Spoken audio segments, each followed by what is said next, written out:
Hello everyone, welcome to battle IAS. I hope आप लोग बहुत अच्छे होंगे। आज हम 26 जुलाई का न्यूज़पेपर एनालिसिस करेंगे। इसमें टोटल मैंने 3 आर्टिकल लिए हैं, जिसमें पहला आर्टिकल बात करता है सुप्रीम कोर्ट का जो रीसेंट वर्डिक्ट आया है, जब आंध्र प्रदेश और तेलंगाना ने डिमांड की कि वहाँ पर भी डीलिमिटेशन होना चाहिए जैसे जम्मू एंड कश्मीर में हुआ। तो उस पर सुप्रीम कोर्ट ने अपना वर्डिक्ट दिया है, अपना जजमेंट दिया है। मैं आपको समझाऊंगा कि क्या एक्चुअल में जजमेंट है, क्या सुप्रीम कोर्ट की से है इस चीज़ के ऊपर। फिर उसी के साथ मैं आपको बताऊंगा डीलिमिटेशन क्या होता है, डीलिमिटेशन कमीशन क्या होता है, इसकी कॉन्स्टिट्यूशन में क्या वैल्यू है ऑन टॉप ऑफ एवरीथिंग। इससे कनेक्टेड क्या क्या क्वेश्चंस आए हैं प्रीवियस ईयर प्रीलिम्स में, काफ़ी क्वेश्चन उठे हैं डीलिमिटेशन के ऊपर। इवन 2024 में स्ट्रेट अवे क्वेश्चन पूछा गया था कि कितनी डीलिमिटेशन कमीशंस बनी हैं अब तक। तो मैं आपको एक बहुत ही होलिस्टिक फॉर्म में ये पूरी इन्फॉर्मेशन दूंगा। और आज जैसे मैंने आपसे कहा था, एक कंप्लीट नई fresh beginning I do for you. तो उसमें क्या है, आपको अब से मान लो ये पूरा मैंने आपको आर्टिकल समझा दिया। इसके बाद जो प्रैक्टिस क्वेश्चंस मैं पीडीएफ फॉर्म में टेलीग्राम चैनल पे देता हूँ, वो अब टेलीग्राम चैनल पे नहीं होगा। अब आपको क्या करना है, डायरेक्टली मैं आपको लिंक दूंगा, उस लिंक पे क्लिक करके आप ऑनलाइन अटेम्प्ट कर सकते हैं वो पूरा प्रैक्टिस क्वेश्चन। वो practice question as it is सिर्फ इन्हीं चीज़ों पे होगा जो मैंने आपको यहाँ आर्टिकल में आज समझा है। लेट्स से आज 26 ऑफ जुलाई है, तो अभी आप लिंक देखेंगे 26 ऑफ जुलाई का, नीचे टेस्ट लिखा होगा। आप क्लिक करेंगे, उस पर 4 से 5 क्वेश्चन होंगे, मैक्स मैंने 5 क्वेश्चन ही डाले हैं। ये ना हो कि पूरा आप 10 15 20 क्वेश्चन ले रहे हैं, सिर्फ इसी से कनेक्टेड मिलेंगे आपको सारे क्वेश्चन जो जो आर्टिकल में आपको समझाऊंगा। इससे पहली चीज़ ये होगी कि कहीं ना कहीं एक अकाउंटेबिलिटी बनेगी कि पीडीएफ जनरली आप लोग नहीं देख पाते हैं। इससे क्या होगा, आप दीजिए, उसके बाद उसका एक्सप्लेनेशन ज़रूर पढ़िएगा, क्योंकि explanation is the main thing जो मैंने आपके लिए उसमें प्रोवाइड किया हुआ है। तो आप इस ऑनलाइन मॉक को ज़रूर दीजिएगा, it is completely free of cost. ठीक है, रीज़न सबसे बड़ा यही है कि आप लोग की आदत पड़ सके अटेम्प्ट करने की, किस तरीके से आर्टिकल से क्वेश्चन उठता है, तो क्या आप उस क्वेश्चन में आर्टिकल में बताई गई बातों को इम्प्लीमेंट कर पा रहे हैं, नहीं कर पा रहे हैं। इससे आपको कहीं ना कहीं एक आइडिया लगेगा। स्लो स्लो स्टेप के साथ हम लोग चलेंगे। सेकेंड आर्टिकल बात करता है इंडिया यूके में जो कॉम्प्रिहेंसिव इकोनॉमिक ट्रेड एग्रीमेंट हुआ है, उसके ऊपर मैं आपसे डिस्कशन करूंगा। क्या डिजिटल टेक में यहाँ पे एक नई, एक तरीके से बोलिए एक नया एग्रीमेंट हुआ है डिजिटल इंफ्रा में। मैं आपको समझाऊंगा किस तरीके से सोर्स कोड के ऊपर बातें हुई हैं, वो सारी चीज़ें आपको मैं यहाँ पे डिस्कस करूंगा। ये जीएस पेपर 2 के लिए रेलेवेंट है। इंटरनेशनल रिलेशन, ये आपका सेपरेशन ऑफ पावर, फिर आपका ये चीज़ फेडरल स्ट्रक्चर के ऊपर भी कहीं ना कहीं रेलेवेंट है। ये जो आपका फर्स्ट आर्टिकल था। थर्ड आर्टिकल बात करता है मैनग्रोव्स के ऊपर। एमएस स्वामीनाथन, जिन्हें मैनग्रोव्स का एक तरीके से इनिशिएटर कहा जाता है, जिन्होंने मैनग्रोव्स की इंपॉर्टेंस ग्लोबल लेवल पे बहुत ज़्यादा की, ये उससे कनेक्टेड है। ये इन्वायरमेंट कंजर्वेशन के लिए रेलेवेंट टॉपिक है। मैं इसमें आपसे डिस्कस करूंगा क्या एक्चुअली में सबसे पहले होते हैं मैनग्रोव्स, इससे कैसे क्वेश्चंस उठते हैं ये बताऊंगा। फिर किस तरीके से एमएस स्वामीनाथन ने इसका यूज़ करके एक क्लाइमेट रिजिलियंट इंफ्रास्ट्रक्चर बिल्ड करने की बात की, और किस तरीके से कहा कि ये जो मैनग्रोव आपको दिख रहे हैं, ये क्या इसके फीचर्स होते हैं, किस तरीके से ये क्लाइमेट चेंज में मदद कर सकते हैं। ये सारा एक प्रॉपर डिस्कशन मैं आपसे करूंगा, तो आप इस चीज़ को बहुत ध्यान से हर एक पॉइंट को सुनिएगा। चलो पहले आर्टिकल पे आते हैं। पहला आर्टिकल अगेन जीएस पेपर 2 के लिए रेलेवेंट है। अब मैं आपको एक थोड़ा सा एक की डिटेल दे देता हूँ। अभी हुआ क्या रिसेंटली जो सुप्रीम कोर्ट ने अपना जजमेंट दिया है, एक पिटीशन फाइल हुई थी, किधर से, आंध्र प्रदेश और तेलंगाना में ये डिमांड हो रही थी भैया वहाँ पे डीलिमिटेशन हो। What is the meaning of delimitation? Delimitation का मतलब होता है कि मान लो ये एक बाउंड्री है स्टेट की, ठीक है, यहाँ एक स्टेट ए है, दूसरा स्टेट बी है। तो अब इसके अंदर में कहा जा रहा है, मान लो ए स्टेट के अंदर में हर एक का एक डिवीजन होता होगा अलग अलग डिस्ट्रिक्ट लेवल पे। तो यहाँ पे ए स्टेट में लेट्स से 10 एमएलए हैं, यहाँ पे कह लें 15 एमएलए हैं, ठीक है, मान लेते हैं फॉर एग्जाम्पल। अब डीलिमिटेशन में क्या होता है, दोबारा रिकाउंटिंग होती है यहाँ पे प्रॉपरली कि एक्चुअल में पॉपुलेशन कितनी है। पॉपुलेशन के बाद यहाँ पे जो रीशफलिंग होती है सीट्स की, अगर यहाँ पे पॉपुलेशन लेट्स से आज से 5 साल पहले 100 थी और यहाँ पे 10 सीटें थी, लेकिन अगले साल ये अभी करंट सिचुएशन यहाँ पे कितनी हो चुकी है, पॉपुलेशन 200 हो चुकी है, तो कहीं ना कहीं यहाँ सीट्स भी बढ़नी चाहिए ना, तो उसके मुकाबले सीट यहाँ 20 हो जाएंगी। तो इससे क्या होता है, जब पॉपुलेशन इंक्रीज होती है तो पॉपुलेशन का रिप्रेजेंटेशन भी उस एरिया से क्या होता है, बढ़ता है। तो ये रीज़न होता है डीलिमिटेशन करने का। तो डीलिमिटेशन का मेन कारण आपको मैंने समझा दिया। मेन यही होता है कि रीस्ट्रक्चरिंग ऑफ सीट्स की जाए। कौन सी सीट्स? जो आपकी लोकसभा राज्यसभा में सीट्स होती हैं उनको प्रॉपर तरीके से रीस्ट्रक्चर करने का काम होता है इसमें, राइट। अब हुआ क्या, आंध्र प्रदेश और तेलंगाना ने जाके बोला कि भाई साहब रिसेंटली जो जम्मू एंड कश्मीर में 2022 में डिलिमिटेशन हुआ, तो जब जम्मू कश्मीर में हो सकता है तो आंध्र प्रदेश तेलंगाना में क्यों नहीं हो सकता, आप यहाँ पे भी करवाइए डिलिमिटेशन।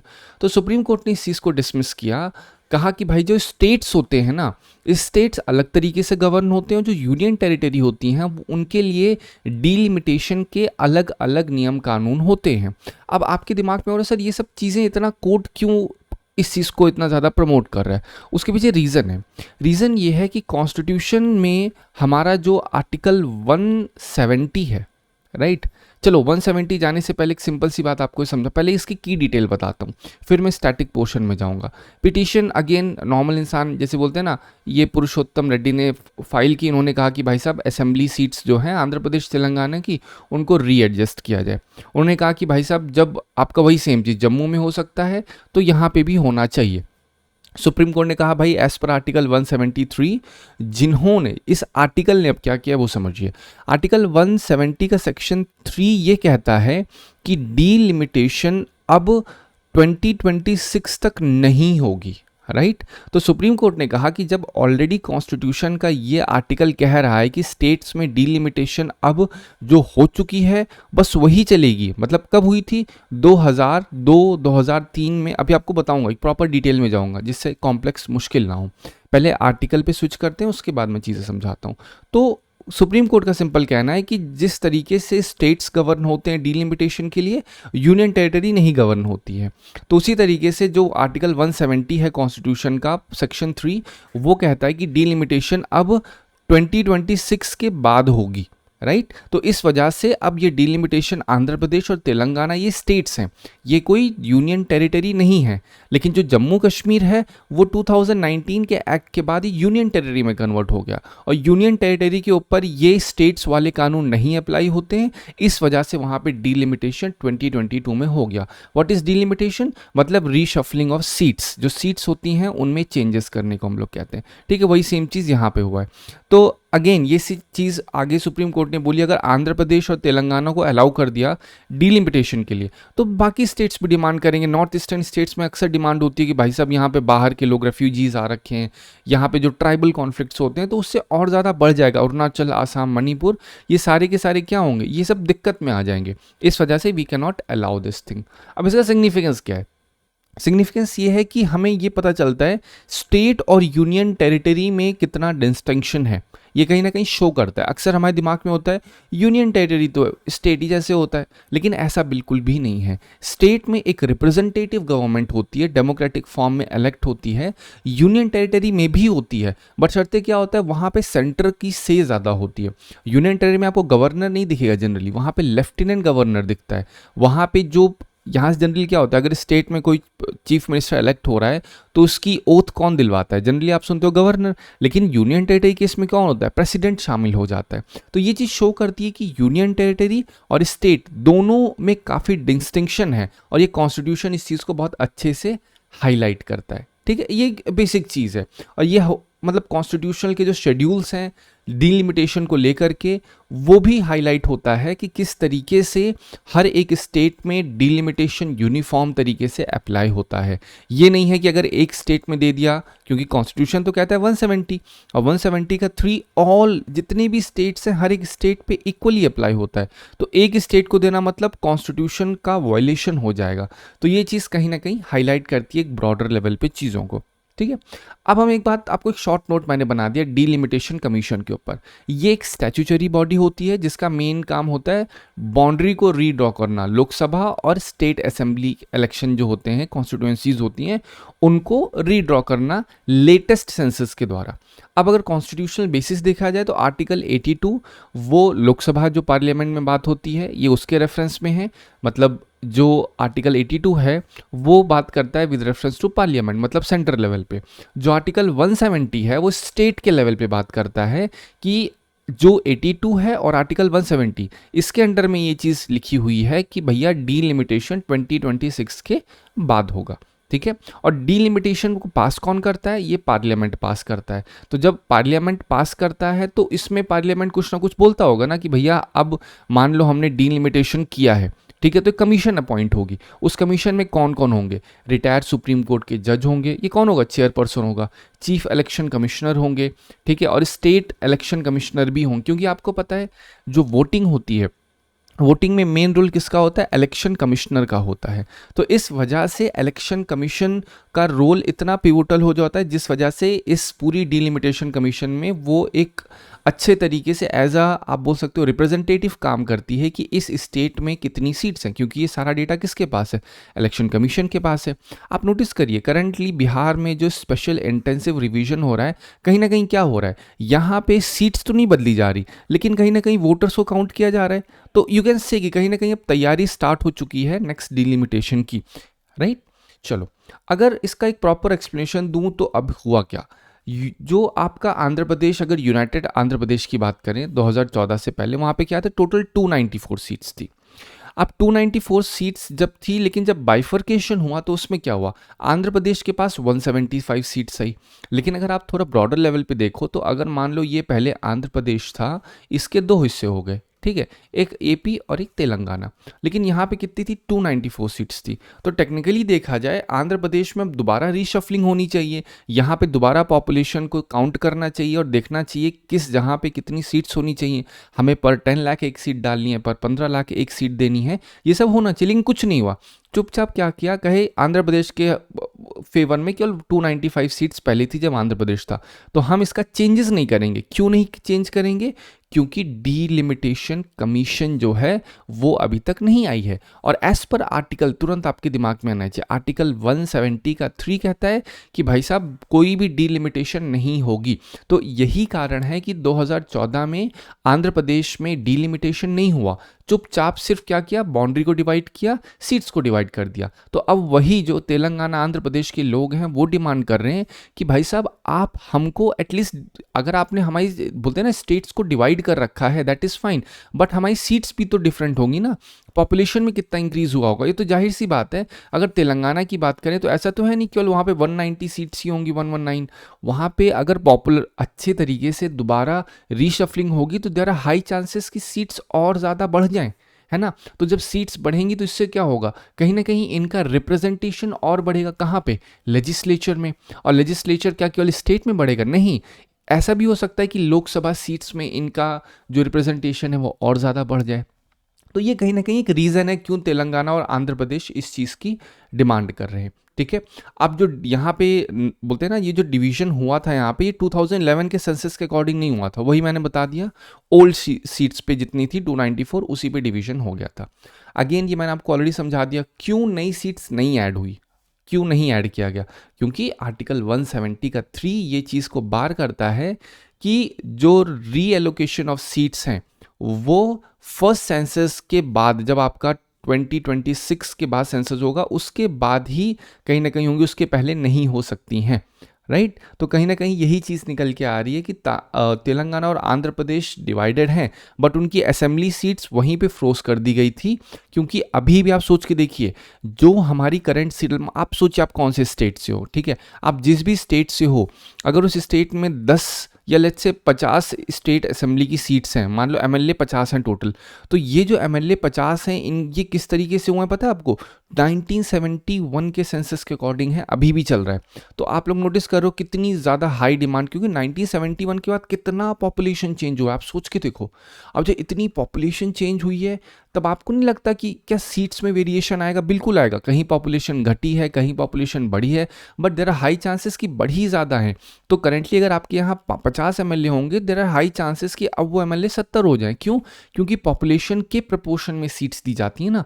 तो ये चीज़ कहीं ना कहीं बहुत ही ज़्यादा रिलेवेंट हो जाती है आपके लिए, ठीक है। आपको मैंने बेसिक चीज़ें बता दी क्या क्या होती हैं। पर्पस क्या होता है इसका? पर्पस इक्वल रिप्रेजेंटेशन होता है। जो पॉपुलेशन होती है, हर एक पॉपुलेशन के इक्वल सेगमेंट में रिप्रेजेंटेशन प्रॉपरली हो। इसी से आपके दिमाग में आना चाहिए कि भाई साहब जो डब्ल्यू का स्टैंडर्ड कहता है, तुरंत दिमाग पे लाइए कि डब्ल्यू ने रिसेंट एक डेटा भी रिलीज़ किया था, कहा था कि पर 1000 पे एक डॉक्टर होना चाहिए। लेकिन इंडिया में क्या है, इंडिया के ऊपर अगर 5 से 10,000 पेशेंट है तो उस पर केवल एक डॉक्टर है। तो ये चीज़ शो करता है कितना ज़्यादा प्रॉब्लम। देखो ये टॉपिक तो पॉलिटी का चल रहा है, लेकिन यहाँ पे मैं एक ब्रॉडर लेवल पे कनेक्ट कर रहा हूँ कौन सी डिफरेंट चीज़ें, जिससे आपको ये प्रपोर्शन समझ में आ सके। ठीक है, ये प्रपोर्शन की मीनिंग क्या होती है वो आपको आइडिया लग सके। अब डिलिमिटेशन का पर्पस क्या होता है, बाउंड्रीज को एडजस्ट करना, पॉपुलेशन जैसे जैसे शिफ्ट हो। अब ये कब सेटअप कब किया गया था, 4 बार अब तक सेट किया जा चुका है, 1952, 63, 73 एंड 2002 में। अगर करंट में देखा जाए तो कोई भी डिलिमिटेशन नहीं है टिल कब तक, 2026 तक। ये आपका आर्टिकल कह रहा है। अब होता क्या है, जो डिलिमिटेशन आपको मैंने कहा अपॉइंट होती है, आपका कौन होता है, सुप्रीम कोर्ट के रिटायर्ड जज होते हैं, चीफ इलेक्शन कमिश्नर होते हैं, स्टेट इलेक्शन कमिश्नर होते हैं। क्वेश्चन पूछ सकते हैं कि डिलिमिटेशन कमीशन के मेंबर्स कौन कौन होते हैं। इवन दो इस बार भी क्वेश्चन पूछा गया था, डिलिमिटेशन पे नहीं पूछा गया था, स्पेसिफिक 2025 में पूछा गया था कि इस पर्टिकुलर चीज़ में कौन कौन हिस्सा लेते हैं। आई थिंक अवार्ड के ऊपर था या किसी पर्टिकुलर चीज़ के ऊपर 2025 में। आई हैव सीन, जब मैंने पेपर देखा था बच्चों से तो वो चीज़ दिखी थी। अब देखिए जो डिलिमिटेशन, ये जो मेंबर्स हैं इन्होंने जो भी डिलिमिटेशन किया, अगर कह दिया यहाँ पे 10 है, यहाँ पे 20 है, तो ये फाइनल एंड बाइंडिंग होता है, ये कोर्ट में चैलेंज नहीं कर सकते हैं। अक्सर यूपीएससी इसी में खेलता है, ऐसे लिख देंगे कि हाँ द वर्डिक्ट और the report which is submitted by delimitation commission is not binding. तो ये चीज़ गलत हो जाएगी। क्यों? क्योंकि वो बाइंडिंग है और ये इंडिपेंडेंटली वर्क करती है गवर्नमेंट से। ठीक है, ऐसे ही बोल सकते हैं कि 170 में है तो क्या आपका डिलिमिटेशन कमीशन कोई कॉन्स्टिट्यूशनल बॉडी है, जैसे इलेक्शन कमीशन और यूपीएससी कॉन्स्टिट्यूशनल बॉडी है? Answer is no. 173 में ये बात लिखी हुई है कि डिलिमिटेशन नहीं होगा कब तक, 2026 तक। वहाँ ये नहीं लिखा है कि डिलिमिटेशन कमीशन एक कॉन्स्टिट्यूशनल या नॉन कॉन्स्टिट्यूशनल बॉडी है। आई होप आपको आइडिया लग गया होगा। ये एक मैंने क्वेश्चन, काफ़ी पुराना क्वेश्चन, 2012 का है ये। ठीक है, तो क्वेश्चन क्या है, with reference to delimitation commission consider the following statement, the order of the delimitation commission can not be challenged in a court of law. देखिए मैंने कहा एज इट इज यूपीएससी सवाल भी पूछता है, तो ये सही है। When the order of delimitation commission are laid before Lok Sabha और state legislative assembly, they can not elect any modification, sorry they can not affect any modification in the order. ये भी सही है। क्यों? क्योंकि ये पूरी तरीके से इंडिपेंडेंट तरीके से काम करता है, तो इसका सी सही है। 24 में सवाल किया, how many delimitation commission have been constituted by government of India till December 2023। अब 1 2 3 4, अब देखिए यहाँ पे मैंने क्या कहा है, अब तक कितने अपॉइंट हो चुके हैं, ए लुक ओवर हियर, 1 2 3 4, 24 में सवाल पूछा गया था। It's easy right. तो इस तरीके से सवाल आते हैं और इस तरीके से आपको उसके आंसर देने।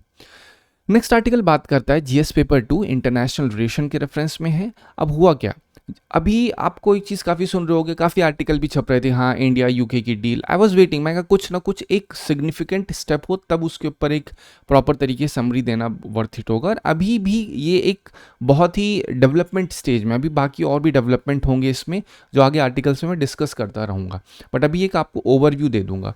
हुआ क्या है, इंडिया यूके ने comprehensive economic trade agreement sign किया है। अब इससे होगा क्या, डायरेक्टली पॉइंट पे आते हैं, इससे क्या होगा, पूछ सकते हैं कि इसका फ़ायदे क्या है। पहली बात तो मैन्युफैक्चरिंग बढ़ेगी और एफडीआई इंप्रूव होगा। एफडीआई मतलब क्या है, फॉरेन डायरेक्ट इन्वेस्टमेंट।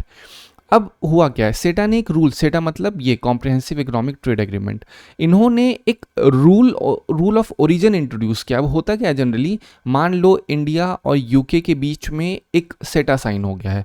अब होता क्या है, ये चीज़ चाइना को पता लगी, चाइना को ये लग रहा है कि भैया इंडिया से जब प्रोडक्ट यूके में जा रहा है ना तो उस पर टैरिफ नहीं लग रहा है, तो एक काम करते हैं हम चाइना से अपना प्रोडक्ट इंडिया को भेजते हैं, ठीक है, और फिर इंडिया से वही प्रोडक्ट को रीब्रांडिंग करके हम भेज देंगे यूके में। लेकिन अब उसी को लेकर के सेटा ने इंट्रोड्यूस कर दिया रूल ऑफ ओरिजिन। प्रोडक्ट अगर आ रहा है यूके अंडर में या इंडिया में तो ये चीज़ पहले देखी जाएगी वो कहाँ से ओरिजिनेट हो रहा है प्रोडक्ट। ऐसा तो है नहीं कि बस यहाँ पे एक तरीके से क्या करें, जैसे ग्रीन वॉशिंग होती है, ऐसा नहीं वाइट वॉश करके खाली प्रोडक्ट को चेंज करके दे दिया जा रहा है। जैसे जनरली आप लोग Xiaomi या जितने भी फ़ोन देखो वहाँ सब पे लिखा होता है made in India. Made in India नहीं है वो, असेंबलिंग इन इंडिया कहना चाहिए उनको। प्रोडक्ट्स ला रहे हो यहाँ पे डाल रहे हैं ताकि ह्यूमन सेंटिमेंट्स जो होते हैं ना, जो आपके एक नेशनल सेंटिमेंट्स होते हैं उसको मेंटेन कर रही है चाइनीज़ कंपनी। तो ये चीज़ शो करती है कहीं ना कहीं कि रूल ऑफ ओरिजिन कितना रिलेवेंट हो जाता है। और सेटा ने इस चीज़ को काफ़ी अच्छे से बोलते हैं ना, आप कैसे तो प्रायोरिटी दे रखी है। तो तो ये प्रिवेंट करेगा थर्ड कंट्री एक्सपोर्टर कि वो अपने मैन्युफैक्चर लोकल ना कर दें, ठीक है। चाइना ऐसा भी कर सकता है कि एक काम करे, इंडस्ट्री यहाँ पे लगा दे, कहाँ पे, इंडिया में आके इंडस्ट्री लगा दें बढ़िया सी। और लेट्स से शॉमी की बात कर लें, शॉमी क्या है, चाइनीज़ है, लेकिन अब अगर वही एमआई वाले यहाँ पे आ करके इंडिया में अपना फैक्ट्री लगाएं और बोले भैया अब इंडिया से हम लोग एक्सपोर्ट कर रहे हैं यूके में, क्यों? क्योंकि टैरिफ नहीं है। तो ये चीज़ कहीं ना कहीं गलत है, गलत इन द सेंस ये मना है इस एग्रीमेंट के अंडर में। तो ये कुछ पर्टिकुलर सेक्टर्स को बहुत ज़्यादा बेनिफिशियल होंगी। और इसमें क्या हुआ है, किस तरीके से बेनिफिट होगा, प्रिसाइजिंग, जो प्रिसीजन इंजीनियरिंग होती है, इंडस्ट्रियल इंस्ट्रूमेंटेशन होता है, ये चीज़ और ज़्यादा अच्छी होगी। अब देखिए व्हाट इज़ प्रिसीजन इंजीनियरिंग, बहुत सारे इंजीनियरिंग यहाँ पे होती है। इंजीनियरिंग इन द सेंस आप नोटिस कर रहे हो यहाँ पे आर्टिफिशियल इंटेलिजेंस का वो, यहाँ पे कितने सारे प्रोडक्ट्स और services are based on complete tech India में। किसी भी रेफरेंस में बात करो, चाहे फार्म सेक्टर में बात करो, डेवलपमेंट हो रहा है, इंडस्ट्रीज़ की बात करो तो यहाँ पे जो एक कैपिटल गुड्स होते हैं, बोलते हैं ना ऐसी मशीनरीज जो कि प्रोडक्ट और सर्विस प्रोडक्ट्स को बनाने के लिए बनाई जाती हैं, तो वो सारी चीज़ें कहीं ना कहीं क्या होती हैं, इंडिया से अगर यूके जा रही हैं, यूके से इंडिया आ रही हैं, तो बड़ा मुश्किल होता था। लेकिन अब क्या हो गया है, इस सेटा के अंदर में अब मदद मिलेगी कि भाई साहब आपको जो भी पर्टिकुलर इंजीनियरिंग कोई प्रोडक्ट है, अगर कोई एक स्पेसिफिक प्रोडक्ट को आपको भेजना है यूके से इंडिया आना है, तो it will be very easy, ठीक है। साथ ही साथ एक चीज़ क्या है कि जो आपका बोलते हैं ना, ऐसा होता था पहले कि अगर आप इंडिया से कोई चीज़ लेके आ रही हो यूके में, तो यूके में आपको एक पर्टिकुलर दिखाना पड़ता था कि हाँ आप इतना लेके आ रहे हो, आपको इतना कस्टम देना पड़ेगा, इतना आपको सब कुछ करना पड़ेगा। लेकिन अब यूके ने सारी चीज़ बोल दी, नहीं, सब कुछ आपका जीरो ड्यूटी एक्सेस है यूके मार्केट में, आप आइए सेल करिए अपना, कोई दिक्कत की बात नहीं है, ठीक है। और इससे ज़्यादा, चलो ये तो हर जगह पे होता है, it is not something which is a big deal, but हाँ व्हाट इज़ मोर, क्योंकि ये चीज़ हर जगह पे होती है, सिग्निफिकेंट है सेकंड पॉइंट, क्योंकि ये आर्टिकल दोनों सेम थे, मैंने दोनों कंबाइन किया आपके लिए। तो सेकंड वाला है, ये बड़ा रेलिवेंट है क्योंकि ये करंट में बहुत ज़्यादा हाइप पे चल रहा है, that is digital trade commitment. पहले क्या होता था कि मान लो इंडिया में कोई एक सर्विस है, इंडिया में मान लो एक कोई टेक है, समझ लो, या कोई सॉफ्टवेयर है मान लो, उस सॉफ्टवेयर में क्या होता है, सॉफ्टवेयर में प्रोग्राम्स होते हैं, प्रोग्राम्स में कोड लगते हैं, सोर्स कोड होते हैं। तो इंडिया पहले क्या बोलता था कि भाई साहब अगर कोई यूके का सामान है तो आप हमें सोर्स कोड दो पहले, कहीं आप कुछ गलत तो नहीं कर रहे हो। सेम चीज़ यूके भी करता था, अगर इंडिया कोई प्रोडक्ट वहाँ पे है जहाँ पे कोडिंग हो रखी है तो सोर्स कोड मांगते थे, आप हमें पूरा सोर्स कोड दो, कैसे क्या क्या हुआ है इसके अंडर में। लेकिन अब ये जो मैंडेटरी रिक्वायरमेंट थी उसको हटा दिया है, उन्होंने कहा है कि भाई साहब अब हम ना ये सोर्स कोड की डिमांड नहीं करेंगे कि अपना सोर्स कोड डिस्क्लोज करो। क्यों? क्योंकि हमारा जो रिलेशन बन रहा है वो भरोसे पे बन रहा है। अक्सर क्या होता है, आप लोग नोटिस करते होगी, डीप सीक करके जो एआई है, ये लोग मतलब जो चाइनीज़ एआई होते हैं उसमें क्या होता है, अपने ये लोग सोर्स कोड में बहुत ही माइनर ट्विक्स करते हैं, और माइनर ट्विक्स से क्या होता है, मॉनिटरिंग चेंज हो जाती है, डेटा की जो बोलते हैं ना फ्रीक्वेंसी है मॉनिटर करने की वो बढ़ जाती है। तो इस वजह से इस बार यूके इंडिया में ये पैक्ट बहुत ज़्यादा रिलेवेंट इसलिए हो जाता है क्योंकि आज की इस जियोपॉलिटिकल कॉन्टेक्स्ट में देखा जाए तो कंट्रीज़ को अपने ऊपर भरोसा ही नहीं एक दूसरे के साथ, वो आपस में ही लड़े पड़े, they are not trusting each other. लेकिन उन सब के बीच में, इस सब एक बोलते हैं ना इनवर्स विंड के बीच में, इंडिया यूके का रिलेशन ऐसा है जो ये शो कर रहा है कि भैया हम लोग इतना ज़्यादा शक नहीं कर रहे हैं, we are not what we say, हमें इतना डाउट नहीं हो रहा है कि आपके इंटेंशंस खराब होंगे। अगर हम इतने अच्छे अच्छे बैक कर रहे हैं, हमें सोर्स कोड भी नहीं चाहिए, आप आराम से अपना आओ काम करो, ठीक है। अब ये सपोर्ट क्या करेगा, जो इलेक्ट्रॉनिक कॉन्ट्रैक्ट्स हैं, ऑनलाइन कंज्यूमर प्रोडक्शन है, ठीक है, डिजिटल ऑथेंटिकेशन सर्विसेज। अब देखो हुआ क्या है, अगर सोर्स कोड नहीं लेंगे that is different thing, but क्या ये चीज़ सपोर्ट ही नहीं करेगी, ऐसा बिल्कुल नहीं है। इट्स जस्ट कि अगर हम सोर्स कोड नहीं डिमांड करेंगे that is a different thing, but इसके साथ साथ हम कुछ एग्रीमेंट भी करेंगे पर्टिकुलर चीज़ों में जहाँ पे हम मॉनिटरिंग कर सकते हैं, ठीक है। इससे एक चीज़ होगी, पहली बात तो डेटा सॉवरेनिटी प्रिजर्व्ड होगी, क्योंकि अब पहले क्या हो रहा था, इंडिया के पास जब यूके के कोई प्रोडक्ट थे तो इंडिया कह रहा था भैया ऐसा है, आप हमारा इंडियन डेटा जो है उस चीज़ को आपको हमारे पास वो करना है, स्टोर करना है। यूके कहता था कि अगर आपने यूके सिटीजन के डेटा को रखा हुआ है तो आपको हमारे सर्वर में डालना होगा, ठीक। लेकिन अब क्या हो गया है, अब कोई कमिटमेंट नहीं है, दोनों के पास अपनी सोवरेनिटी है, तो इंडिया ने कोई कमिटमेंट नहीं दे रखी है कि भैया हम अपना जो डेटा है, बोलते हैं ना कि फ्री फ्लो कैसे करेंगे अपने डेटा का। अगर डेटा हमारे पास है तो ठीक है फाइन, हम कहीं ना कहीं अपने डेटा को लोकलाइज कर सकते हैं, ऐसा कुछ ज़रूरी नहीं है कि हम डेटा का मिसयूज़ ही करने जा रहे हैं, but still we can localise our data. देखिए टर्म्स थोड़े आपको सुन के लगते होंगे अजीब से, बट इट इज़ सिंपल। जब आप बार बार किसी आर्टिकल को पढ़ेंगे ना रिपीटेशन मोड पे, तब आपको वो चीज़ समझ में आना स्टार्ट हो जाएगी। ठीक है, जब मैं कह रहा हूँ डेटा का मतलब यही है कि अगर मान लो कोई यूके की एक फर्म है, लेट्स से मेडिकल फर्म है, उसके पास इंडियन सिटीजन्स के डेटा हैं, तो अक्सर क्या होता था कि इंडियन कहता था कि भाई ऐसा है, आपको ना डेटा हमारे यहाँ से स्टोर करना पड़ेगा। लेकिन अब क्या है, अब ऐसी कोई कमिटमेंट नहीं है। तो ये दोनों के लिए फ़ायदेमंद है, दोनों के लिए फ़ायदेमंद इन द सेंस बस एक चीज़ होनी चाहिए, और वो क्या कि आप उसका मिसयूज़ नहीं करेंगे, क्योंकि मिसयूज़ एक ऐसी चीज़ होती है जो कि कहीं ना कहीं बहुत ही ज़्यादा प्रॉब्लमैटिक हो सकती है। तो इससे काफ़ी चीज़ें इम्पैक्ट होंगी। अगर आरबीआई के रेफरेंस में बात की जाए तो जो डेटा प्रोटेक्शन फ्रेमवर्क है इंडिया का, वो चीज़ क्योंकि इंडिया ने तो कमिटमेंट दे नहीं रखी है भाई साहब हमारा डेटा कैसा फ्लो करेगा, तो हम अपने अकॉर्डिंग अपने डेटा को यूज़ करें, क्योंकि हमने कोई कमिटमेंट नहीं दे रखी है। अगर इसका स्ट्रैटेजिक और इकोनॉमिक सिग्निफिकेंस देखा जाए तो ये ट्रेड लिबरलाइजेशन को बैलेंस करेगा। ठीक है, और जब ट्रेड लिबरलाइजेशन होगा तो उससे क्या होगा, डिजिटल और डेटा गवर्नेंस की सॉवरिटी भी बढ़ जाएगी। मतलब इन दोनों में हमारा हक और ज़्यादा अच्छा होगा, क्योंकि अगर ट्रेड को लिबरलाइज कर रखा है, मतलब जितना भी आप सामान को बेचो खरीदोगे वो हमने फ्रीडम दे रखी है। तो सामान को बेचने खरीदने का क्या तरीका है, ऐसा तो है नहीं भाई आप यहाँ पे ईटा पत्थर लेके जा रहे हो, सब कुछ डिजिटल स्पेस पे होगा। तो इससे क्या होगा, जब डेटा के ऊपर कोई कमिटमेंट नहीं है तो हम अपने अकॉर्डिंग डेटा का यूज़ कर सकते हैं। यूज़ और मिसयूज़ दोनों में फ़र्क होता है। और इसके साथ इंडिया का जो विजन है मेक इन इंडिया, आत्मनिर्भर, ये कहीं ना कहीं और ज़्यादा स्ट्रांग हो जाता है। अब देखिए क्वेश्चन क्या आया था। क्वेश्चन में एक चीज़ नोटिस करिए, यहाँ पे भी मैंने आपको नोटिस किया था शुरुआत में, ये जो क्वेश्चन आया हुआ था ये दिस वन, ठीक है, वही जीएस पेपर 2 2021 में ये क्वेश्चन आया हुआ था। अब यहाँ पे मैं इस क्वेश्चन का आंसर देता हूँ। देखिए टॉपिक बहुत बड़ा है, द न्यूली, मतलब ये क्वेश्चन ही अपने आप में बहुत बड़ा बनाया है, लेकिन इसमें अलग अलग हिस्से कर देंगे तो आपके लिए आसान हो जाएगा। The newly trilateral tri-nation partnership AUKUS is mainly at countering China ambition of Indo-Pacific। लेकिन आप सोचो कि सर यहाँ पे चाइना AUKUS की तो बात ही नहीं हो रही है, लेकिन आप सेकंड पार्ट पढ़ोगे, is it going to supersede the existing partnership in the reason.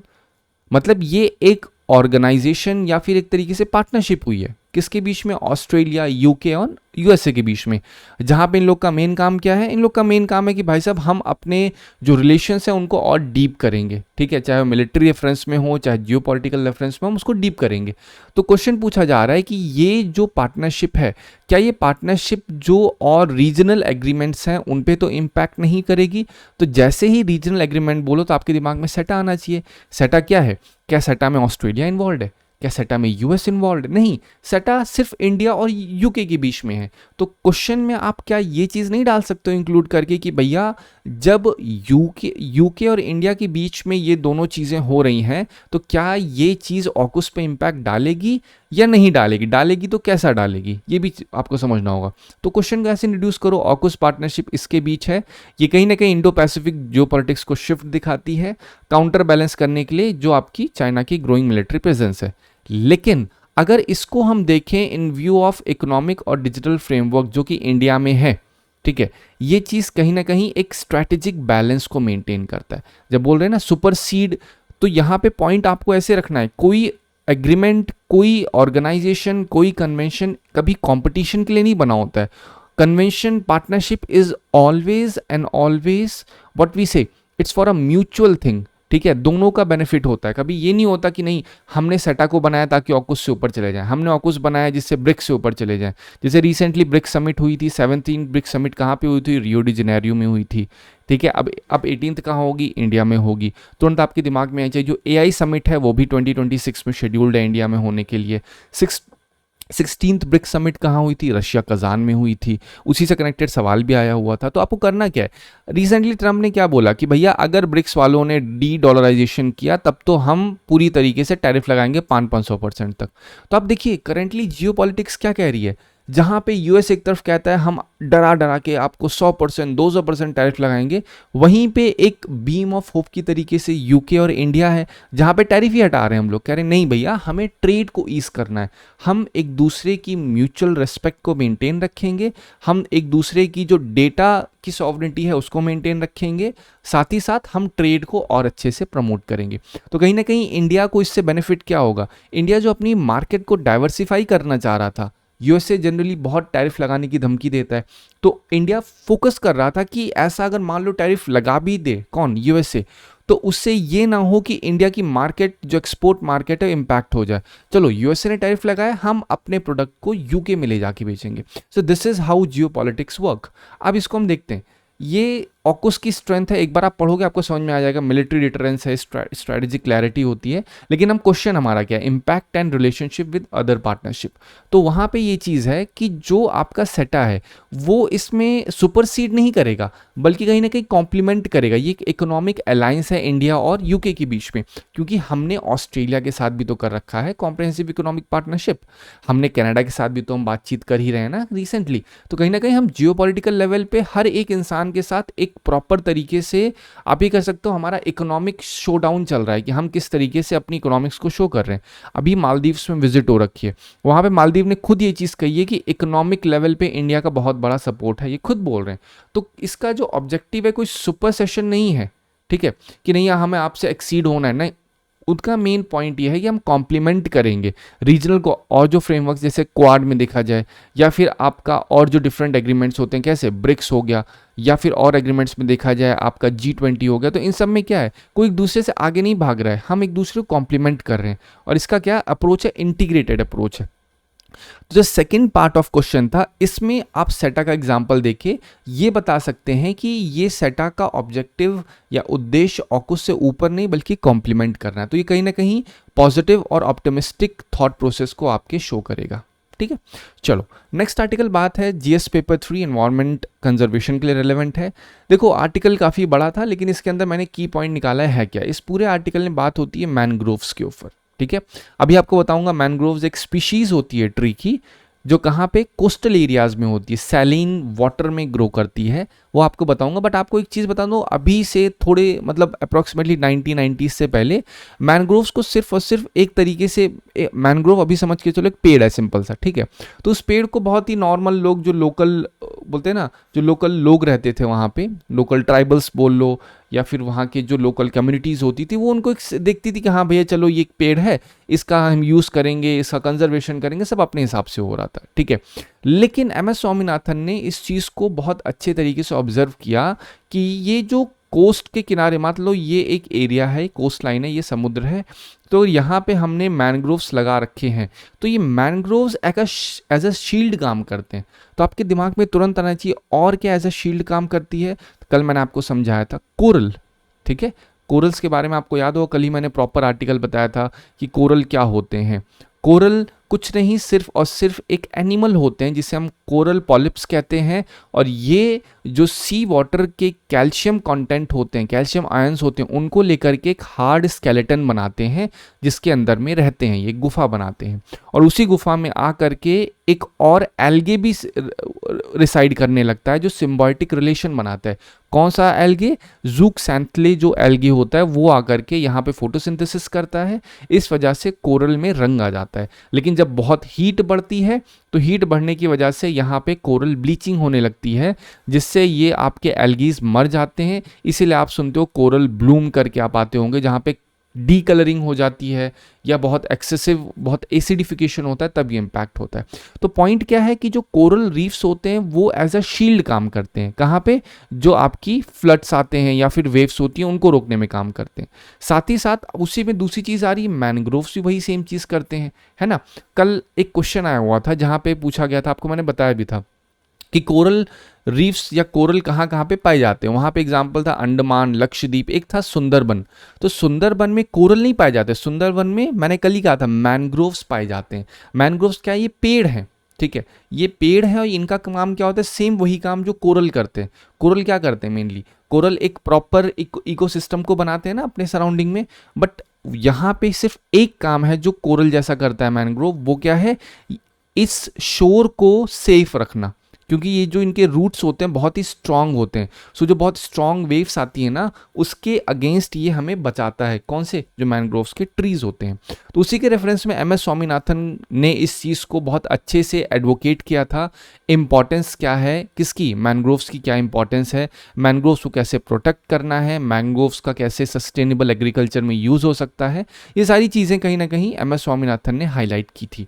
अब मैंग्रोव्स को एज अ बायोशील्ड कहा जाता है। ये एम्फसाइज किया किसने? स्वामीनाथन ने। उन्होंने कहा कि भाई साहब जो आपका जो एरिया है सुंदरबन का एरिया, आपने नोटिस किया होगा बे ऑफ बंगाल में आप अक्सर सुनते हो साइक्लोन काफ़ी सुनते होगे, ठीक है। तो ये जो मैंग्रोव्स होते हैं ना, इनकी जड़ें इतनी मजबूत होती हैं, इतना डीपली होती है ना, तो कभी भी कोई भी साइक्लोन या कुछ आता है तो ये रोक लेती हैं। अगर ये ना हो तो आप सोच के सोचो कि ये चीज़ कहाँ, पूरे वहाँ की जो सिटी होगी, गांव होंगे, सबको उजाड़ के रख देंगे ना। तो कहीं ना कहीं एक बायो शील्ड की तरीके से काम करती है, एक तरीके से बुलेट प्रूफ जैकेट आप समझ लीजिए कि सी लेवल राइज को बचा के रखती है, साइक्लोन सुनामी से अपने आप को बचाती है। तो इसका रोल मैंग्रोव्स का क्लाइमेट चेंज मिटिगेशन और एडेप्टेशन में बहुत ही अहम है। तो इसीलिए रिसर्च एंड कंजर्वेशन उसका स्टार्ट हुआ किसके अंडर में? MS स्वामीनाथन के अंडर में। उन्होंने रिसर्च इंस्टीट्यूट्स और कोस्टल कम्युनिटीज़ को बहुत अच्छे से एनकरेज किया कि भैया आप रिस्टोर करिए, कंजर्व करिए, और स्पेशली फोकस किया कि देखो किसी भी चीज़ की इंपॉर्टेंस उस इंसान को समझ में होगी जो इंसान उस चीज़ में इंक्लूडेड है, जिस इंसान का उसमें रोल है, ठीक है। इसीलिए आप लोग सुनते होंगे कम्युनिटी रिजर्व, या फिर आपने सुना होगा फॉरेस्ट रिजर्व। तो इसमें क्या करते हैं, जो फॉरेस्ट में लोकल कम्युनिटीज़ रह रही हैं उनको राइट्स दिया जाता है, क्योंकि उनको वहाँ पे रहना है, वो अपनी चीज़ को सस्टेनेबल ही यूज़ करेंगी। तो वही सेम चीज़ यहाँ पे कम्युनिटी इन्वॉल्वमेंट रखा गया कि भैया अगर कोई भी कंजर्वेशन स्ट्रैटेजीज़ को हमें सक्सेसफुल बनाना है तो पहले लोकल पार्टिसिपेशन होना ज़रूरी है। सेम इसी फूड स्टेप को केरला भी फॉलो करता है। केरला ने रिसेंटली क्या किया है, रिसेंटली केरला ने जो लोकल कम्युनिटीज़ होती हैं जहाँ पे टूरिज्म बहुत होता है, उनको बहुत अच्छे से प्रमोट किया है, अवेयर किया है कि भैया आप कैसे एक सस्टेनेबल ग्रीन टूरिज्म कर सकते हो। ग्रीन टूरिज्म का मतलब क्या है कि वहाँ पे टूरिज्म ऐसा हो कि जो लोकल एनवायरनमेंट है वो इन्वर्सली ना इम्पैक्ट हो। अक्सर टूरिस्ट क्या होते हैं, जा रहे हैं, इट्स जस्ट लाइक कि हाँ चलो क्या ही, हम कौन सा रहने जा रहे हैं, वहाँ पे कूड़ा कचरा पूरी तरह से फैला देते हैं। लेकिन इसका इन्वर्स इम्पैक्ट क्या होता है, जब वहाँ पे कोई डिजास्टर होगी, डिजास्टर में पहला इम्पैक्ट कौन होगा? जो वहाँ के लोकल्स रह रहे हैं, ठीक है। तो ये चीज़ कहीं ना कहीं ज़रूरी हो जाती है किसी भी कंजर्वेशन को करने के लिए। लोकल पार्टिसिपेशन का होना, लोकल पार्टिसिपेशन या कम्युनिटी पार्टिसिपेशन होना बहुत ज़्यादा ज़रूरी होता है, या फिर हम कहें इंपॉर्टेंट होता है। अब पॉलिसी एडवोकेसी भी उन्होंने की अच्छे से, उन्होंने मेरी सेम चीज़ वही चीज़ कही, ठीक है, कि जो मैनग्रोव्स होते हैं उनको डिजास्टर रिस्क रिडक्शन एक फ्रेमवर्क बनाया जाएगा, जिसमें मैनग्रोव्स को एक बहुत ही अहम तरीके से देखा जाएगा कि किस तरीके से डिजास्टर को ये रोक सकते हैं। क्लाइमेट और फूड सिक्योरिटी लिंक में देखिए कि किस तरीके से मैनग्रोव सस्टेनेबल फिशरीज में मदद करता है, एग्रीकल्चर लैंड को प्रोटेक्ट करता है। आप कुछ सोच के देखो ना, मान लो ये लैंड है, ये सी है, यहाँ पे सी के शैलो पार्ट पे यहाँ मैनग्रोव्स हैं, और यहाँ पे क्या और एग्रीकल्चर लैंड है। तो अगर यहाँ पे मैनग्रोव्स नहीं होंगे तो ये जहाँ पे अगर कोई भी तेज या बहुत तेज वेव आएंगी तो एग्रीकल्चर तो खराब हो जाएगा। तो एग्रीकल्चर लैंड को तो प्रोटेक्ट कर रहे हैं ना, और जब एग्रीकल्चर प्रोटेक्ट होगा तो लाइवलीहुड भी सपोर्ट होगी इससे, और जब लाइवलीहुड सपोर्ट होगी तो फूड और न्यूट्रिशनल सिक्योरिटी भी होगी इस चीज़ से, ठीक है। चलो अब मैनग्रोव्स के ऊपर आपको थोड़ा बताता हूँ। मैनग्रोव्स क्या है? मैनग्रोव्स सॉल्ट टॉलरेंट ट्रीज होते हैं, श्रब्स होते हैं जो कोस्टल इंटरटाइडल जोन्स में पाए जाते हैं, जैसे सुंदरबन है, ठीक है, जहाँ पे टाइड्स के एक बोलते हैं ना, टाइड्स बहुत ज़्यादा भी होता है, नॉर्मल भी होता है, मतलब वहाँ पे ये चीज़ पाए जाते हैं। ये ट्रॉपिकल सब ट्रॉपिकल रिवर्स जहाँ पे मीट होते हैं सी में आकर के, वहाँ पे पाए जाते हैं। ये बहुत ही डेंस फॉरेस्ट में होते हैं और कॉम्प्लेक्स रूट सिस्टम इनका होता है। अभी आपने फ्रंट पे ही देखा था, फर्स्ट पेज में क्या था, जो मैनग्रोव्स थे कैसे थे, ऐसे ऐसे लगे हुए थे मैनग्रोव्स, ठीक है। चलिए यहाँ पे इमेज नहीं डाली मैंने, बट मैनग्रोव्स शुरुआत में आप देखोगे जा करके तो आपको दिखाई देता हूँ, देखिए दिस वन, देखिए ये कैसे लग रहे हैं पता है। तो ये पानी से ऊपर होते हैं, तो यहाँ पे इनकी जड़ें बहुत ही डीप होती हैं, और डीप होने की वजह से क्या करते हैं, जब कोई बाढ़ आती है ना, तो बाढ़ की जो फ्रीक्वेंसी होती है वो यहाँ पे सब फैल जाती है पानी। तो इससे क्या होगा, बहुत ज़्यादा इससे सेफ्टी की तरीके से, सेफ्टी पर्सपेक्टिव से देखा जाए तो बहुत ज़्यादा रिलेवेंट होता है। क्या होता है इंपॉर्टेंस में, कोस्टल प्रोटेक्शन होता है, कार्बन सिक्वेस्ट्रेशन होता है। अगर देखा जाए तो 4 से 5 गुना अगर देखा जाए, कार्बन जो है ट्रॉपिकल फॉरेस्ट में जो स्टोर होती है उससे 4 से 5 गुना कार्बन यही स्टोर करता है। कौन? मैनग्रोव्स। आप सोच के देखिए कार्बन आज के समय कितना वो है, लेकिन कार्बन अगर यही मैनग्रोव्स हट जाएंगे तो कितना ज़्यादा कार्बन एमिशन हो जाएगा उनसे, तो वो कितना इन्वर्सली इम्पैक्ट करेगा। तो अगर इसको हम और प्रमोट करेंगे तो क्या हम क्लाइमेट चेंज, जो क्लाइमेट चेंज में हम बोलते हैं ना क्लाइमेट रिजिलियंट इंफ्रास्ट्रक्चर बनाने की बात कर रहे हैं, या एनवायरनमेंट फ्रेंडली हम चीज़ें करने की कोशिश करें, क्या उससे मदद नहीं मिलेगी? क्या क्लाइमेट चेंज में हमें मदद नहीं मिलेगी? बिल्कुल मिलेगी। ठीक है। ये एक बायोडाइवर्सिटी हॉटस्पॉट होता है, ये एक ब्रीडिंग ग्राउंड होता है डिफरेंट डिफरेंट स्पीशीज़ का। मैरीन इकोसिस्टम फिशरीज़ में बहुत ही अहम रोल प्ले करता है। ये लाइवलीहुड को सपोर्ट करता है, ऑलरेडी समझा दिया। वाटर को फिल्टर करता है, ठीक है। जो पॉल्यूटेंट्स होते हैं, सेडिमेंट्स होते हैं, आप देख ही रहो कैसे एकदम फिल्टर के तरीके से एकदम जाली टाइप है वो, ठीक है। तो ये तो है ही, बट उसके इंटरनल रूट स्ट्रक्चर भी उस चीज़ को बहुत अच्छे तरीके से साफ करते हैं एज अ फिल्टर के तरीके से। इससे कोस्टल की वाटर क्वालिटी बहुत अच्छे से मेंटेन होती है। थ्रेट्स क्या है? वही थ्रेट्स डिफॉरेस्टेशन है एक्वाकल्चर के लिए, कि लोगों क्या रहता है, भैया चलो इसको हटाओ, पेड़ ही तो है, यहाँ पे हमें एक्वाकल्चर करना है। पोल्यूशन, सी लेवल राइज, ये भी इम्पैक्ट करता है। एंक्रोचमेंट होना, लोगों को जब अवेयरनेस नहीं होती तो क्या करते हैं, मैनग्रोव्स के पेड़ को क्या करते हैं, काट के फेंक देते हैं। तो अब कंजर्वेशन गवर्नमेंट के लिए जो कंजर्वेशन मेजर्स हैं वो सब क्या है, गवर्नमेंट इंटरनेशनल एफर्ट्स सब चल रहे हैं कि इंडियाज़ का जो मैनग्रोव इनिशिएटिव है वो अच्छे तरीके से मजबूत हो सके, उसका इम्प्लीमेंटेशन प्रॉपर तरीके से हो, ठीक है।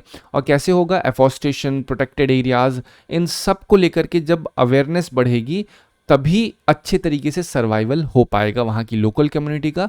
एंड इवेंचुअली जो क्लाइमेट चेंज के गोल्स हैं, अब क्लाइमेट चेंज के गोल्स में क्या है, एक तो क्योटो प्रोटोकॉल है जो 1997 में था, उसमें क्या करते हैं, जो ग्रीन हाउस गैस हैं उनके एमिशन को रोकने की बात होती है। फिर एक होता है पेरिस एग्रीमेंट, जहाँ पे 1.5 डिग्री सेल्सियस 2 डिग्री सेल्सियस से ज़्यादा ग्लोबल वार्मिंग नहीं होनी चाहिए, ये बात करता है। तो उस सब में मदद नहीं मिलेगी मैनग्रोव्स को अगर अच्छे तरीके से कंजर्व किया जाएगा। तो इस तरीके से आप कनेक्ट कर सकते हैं।